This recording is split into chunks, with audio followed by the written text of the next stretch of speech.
Welcome back. I'm Isadora, the Accidental Gardener, and this is my garden somewhere in Maine, late June 2025.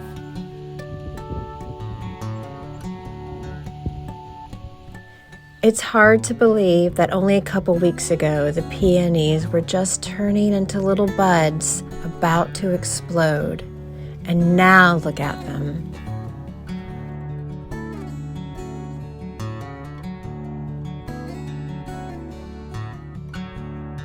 These were planted about 13 years ago.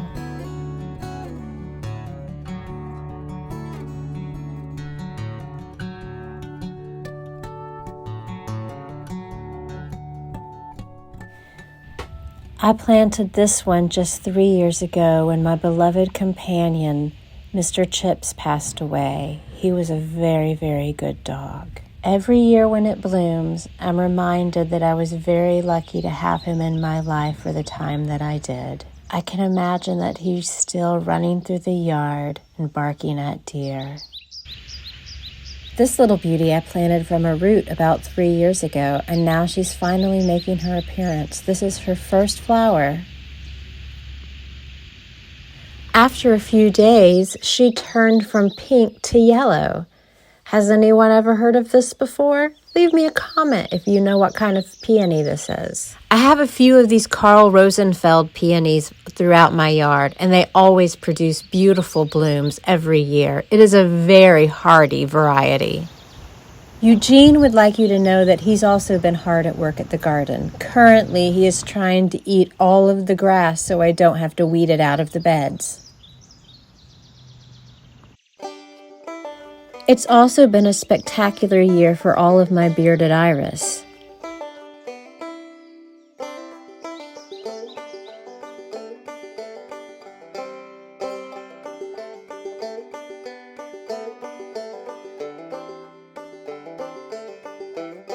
Now the daisies have opened and they've overtaken the entire bearded iris bed.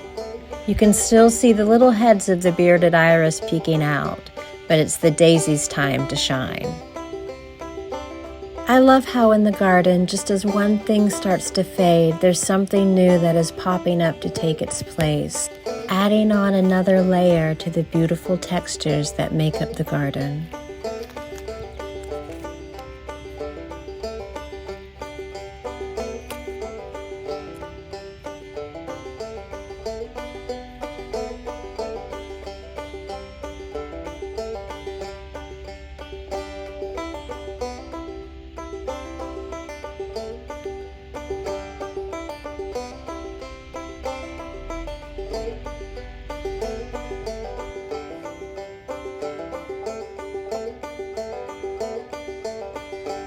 This is truly my most favorite time of the year, and I feel so fortunate to live here. I also can't forget about the Dutch iris and my new Siberian iris. For my birthday, my husband gave me 40 new iris bulbs that were just labeled a mixed variety, and they ended up being these beautiful bulbs. I planted them all along the border of our house and the neighbors, hoping that they will grow and spread to provide a natural fence. And also, you can't forget June in Maine means the lupine. I've got this beautiful variety growing up against the garage at our house. We also like to monitor this beautiful lupine patch that's on our daily walk. I just love to see how it changes over the month.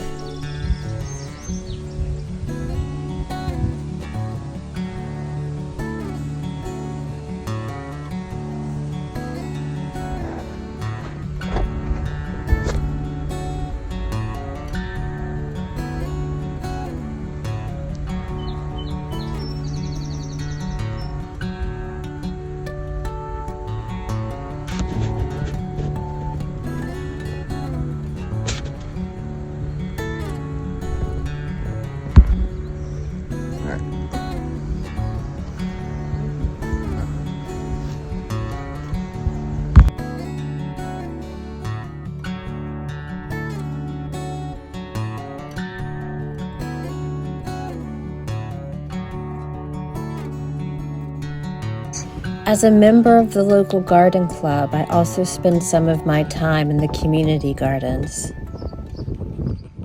And I've gone on many bike rides this June. This is one of my favorite swamps that you can find on the Rails to Trails path.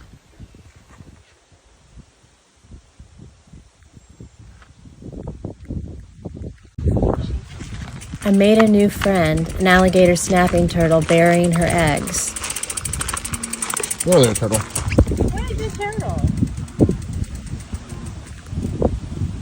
My husband made me a new flower box to put on the shed.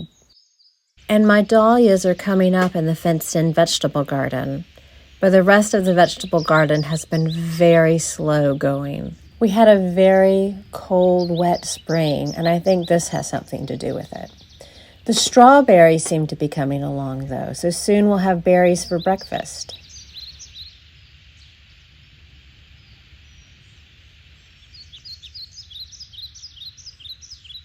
Eugene has been guarding the vegetable garden from his arch nemesis, Gibbs, who lives a couple streets over. Yeah, you tell him.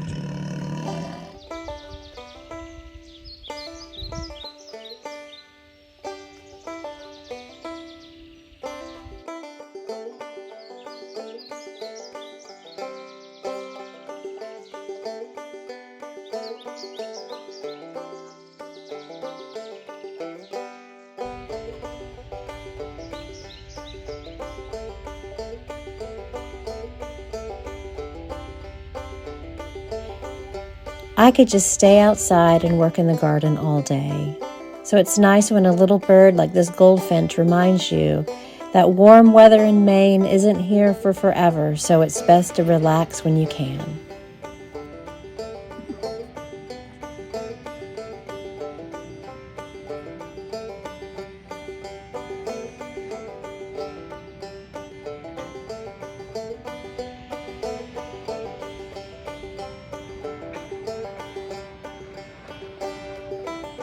Eugene and I like to spend hot afternoons up here on the deck, relaxing, reading books, and taking naps.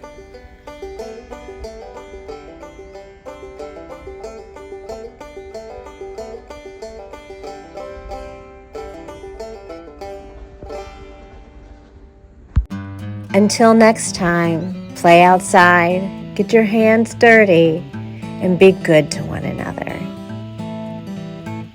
And if you like this content and want to see more of it, please like and subscribe. Thank you.